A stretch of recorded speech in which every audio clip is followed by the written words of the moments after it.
a Victorian cameo of the Roman goddess Minerva.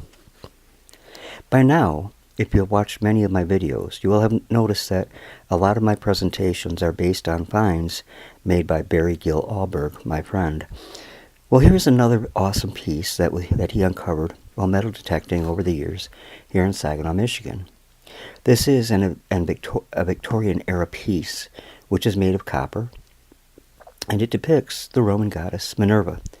For other Roman-related items that both myself and Gil found here, please see my videos, Pegasus on the Saginaw River, and also about an ancient Roman coin that was found here called an ancient Roman coin from Saginaw, Michigan. The latter, of course, being about a very, very out-of-place ancient artifact that Gil found here.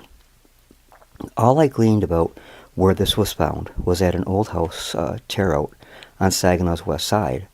The home likely ranged back as far as the 1880s, and I would assume this copper piece to be from that particular time frame.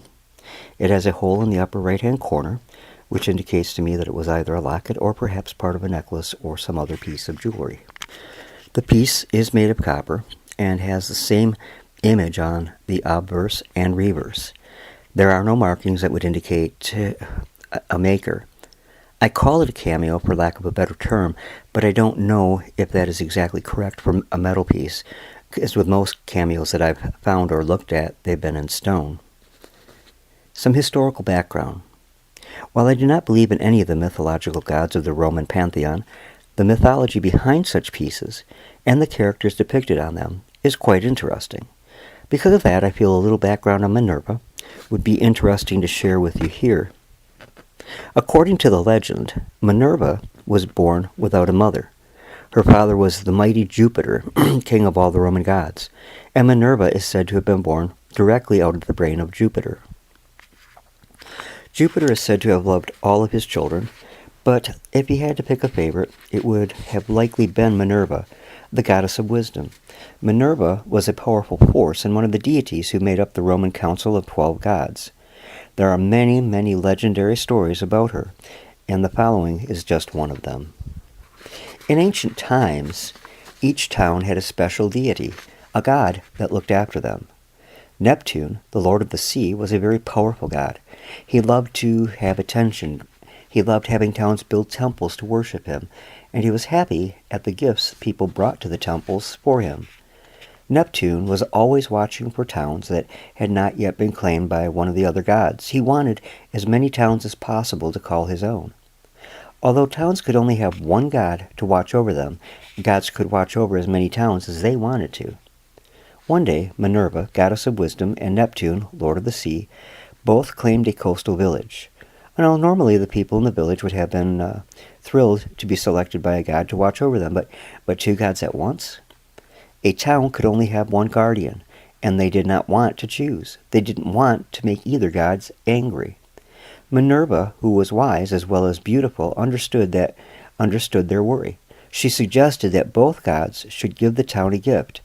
The townspeople could decide which gift was better. Neptune loved the idea. The townspeople, if possible, were even more nervous than before. Neptune tapped the side of a mountain, and water flowed out in a beautiful spring. Fresh water was so very important, and the people were sure Neptune had won. But when they tasted the water, they tried to smile, but they had to spit it out, because it was salt water. Then Minerva waved her hand, and an olive tree began to grow, and the people tasted the olives. Smiles broke out. The olives were delicious. The olive tree would provide food, shelter, and oil for cooking.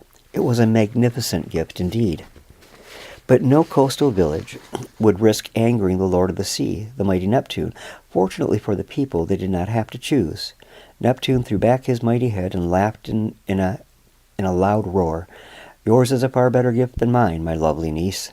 The village is yours." And even unto this day, Minerva's special tree is the olive. Well, that is the story of one of many that shows the colorful backdrop which these ancient Roman and Greek gods played out their parts. It is sad, really, that people had worshipped a false god when all the time the true God of the God of the Bible, was, of course, present. Anyways, that's it for this program. Hope you've enjoyed it, and will perhaps leave some comments below. Be sure to check out the playlist here on the Dennis Morrison channel. With close to 3,000 videos now, it would be difficult to find your area of interest without those